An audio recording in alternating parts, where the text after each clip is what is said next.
Welcome to our eco-friendly DIY tutorial on using palm fronds in home and garden projects.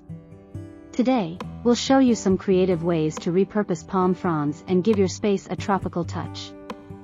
First, let's explore the versatility of palm fronds in thatch roofs.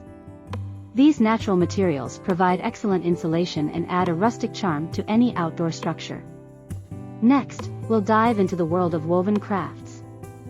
Palm fronds can be transformed into beautiful baskets, mats, and even furniture. Let your creativity soar. Now, let's move on to some DIY projects for your garden. Palm fronds can be used to create stunning planters, trellises, and even decorative fences. Spruce up your outdoor space with these unique ideas. In addition to their decorative uses, palm fronds can also be utilized in practical ways.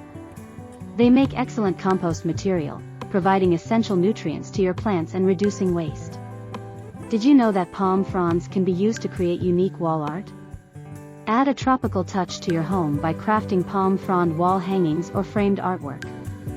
Now that you've learned about the various uses of palm fronds, it's time to get creative and start your own DIY projects. Share your creations with us and inspire others to embrace eco-friendly living. Thank you for joining us in this eco-friendly DIY tutorial. We hope you've been inspired to explore the possibilities of palm fronds in your home and garden. Stay tuned for more exciting projects.